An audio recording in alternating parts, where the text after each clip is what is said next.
Welcome on this tutorial. Wish all you are well. This is series of discussion on pressure measurement techniques. In last tutorial, I have discussed on different types of manometers. Here I am going to discuss one elastic type of pressure transducer. In this section, I will discuss one Bourdon tube, diaphragm and bellows. Entering into the discussion, please subscribe and support me. Elastic type pressure transducer. These are mechanical elements that are used for converting one form of energy into other form of energy that can be measured easily. Basically, they are designed to follow the physical law that within the elastic limit, stress is proportional to strain, that is Hooke's law. That is, deflection is proportional to the pressure applied. This elastic type pressure transducer can be used to measure pressure in the range of 2 to 700 megapascal. There are numbers of mechanical transducers in this group. Some of commonly used ones are Bourdon tube, diaphragm, bellows. From this diagram, we can understand the general structure of bellows, diaphragm and Bourdon tube. This is one shape of Bourdon tube. Here pressure will be applied. The tip of that Bourdon tube will have a particular movement. This is diaphragm. When pressure will be applied, the position of the diaphragm will be deformed. This is bellow having corrugated structure. When pressure will be applied at open end, this closed end will have a movement. So all these structures, there will be some position where pressure will be applied. There will be a movement of another part. That movement is directly proportional to the applied pressure. Means that movement is the indication of pressure. Now I am entering one by one. Bourdon tube pressure transducer. A Bourdon gauge uses a coiled tube. While it expands due to increased pressure, causes a rotation of an arm connected to the tube. In 1849, the Bourdon tube pressure gauge was patented in France by E. Bourdon. The main material which is used to make the tube are stainless steel, brass, phosphor bronze, silicon bronze, monel, beryllium copper, brass with copper zinc, inconel, etc. Bourdon tube pressure transducer can be used for the measurement of pressure in the range of 0.6 bar to 7000 bar. Most common device in this category used to indicate gauge pressure. Bourdon tube pressure transducers are mainly classified into three types. One is C-type Bourdon tube. This is the configuration. Another one is spiral Bourdon tube. This is the configuration. Another one is helical type Bourdon tube. I will discuss about all these three types. Normally, while the tube is given a particular shape, whether this is C-type, whether this is spiral or whether this is helical, the cross section of the tube will not be circular. It will be normally in elliptical shape. Now, any pressure inside the tube exceeding the pressure on outside causes the tube to become more circular in cross section. As a result, the tip moves in an arc. This movement is connected to a pointer through a mechanical arrangement like lever, link, etc., which moves the pointer over a scale to indicate the pressure. In all the three cases, the pointers and other mechanical arrangements are there. The amount of movement of free end of the tube is directly proportional to the pressure applied.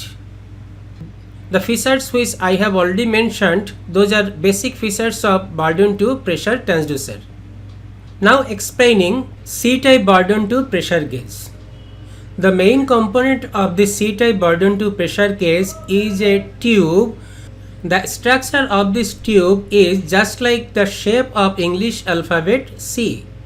The different parts of this C-tube pressure gauge are this C-tube, this is adjustable link, this is segment lever, this is rack and pinion arrangement, there is a spring and a pointer, also a scale to indicate the pressure.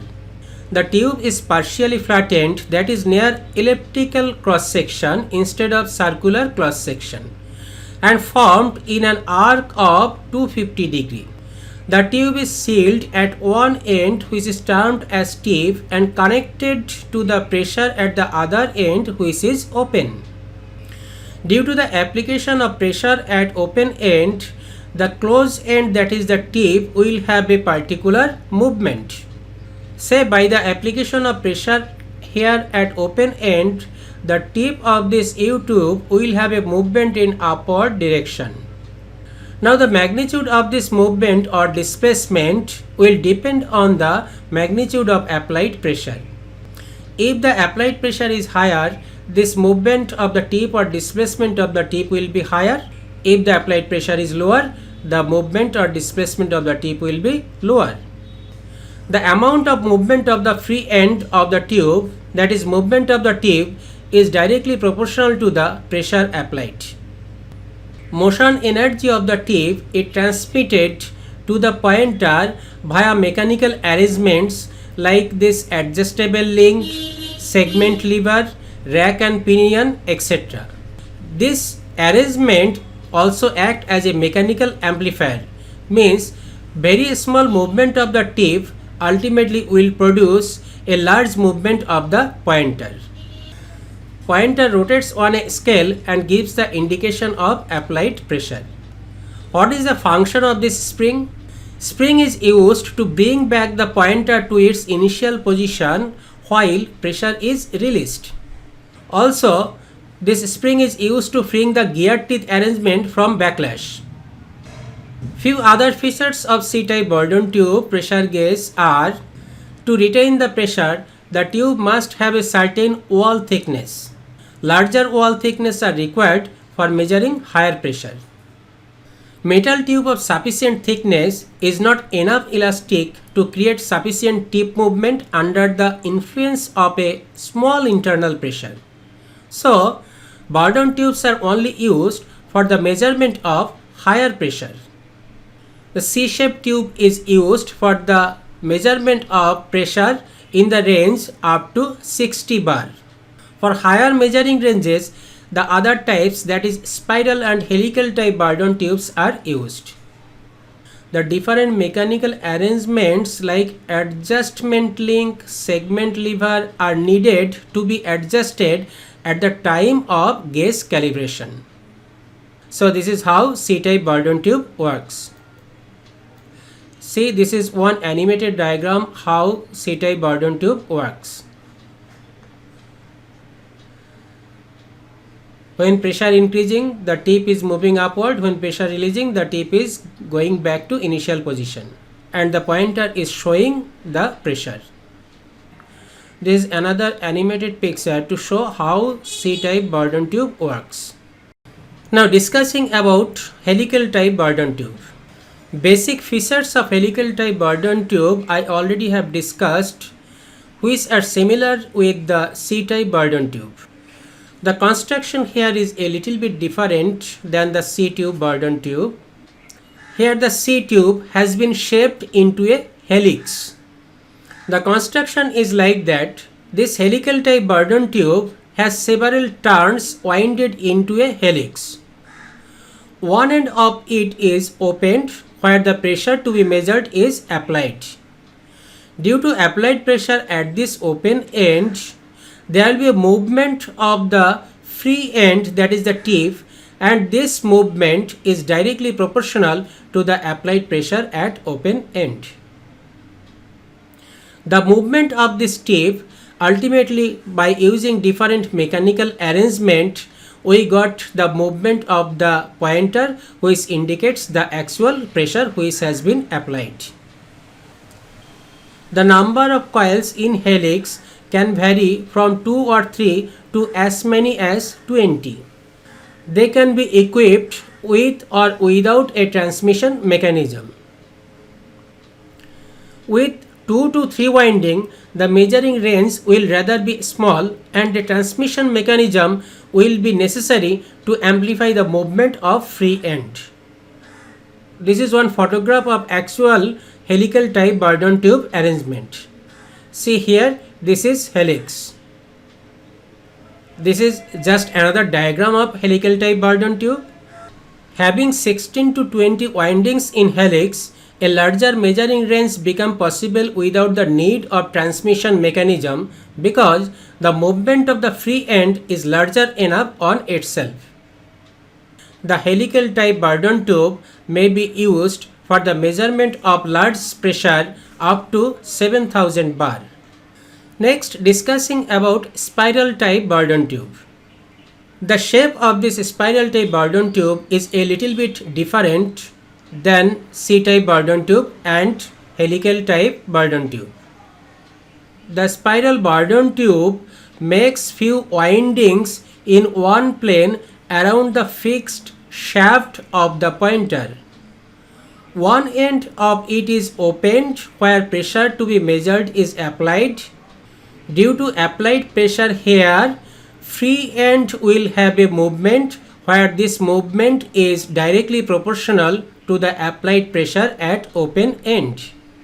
When the tube is being uncoiled by the process pressure, the free end will have a larger displacement than the C-shaped tube.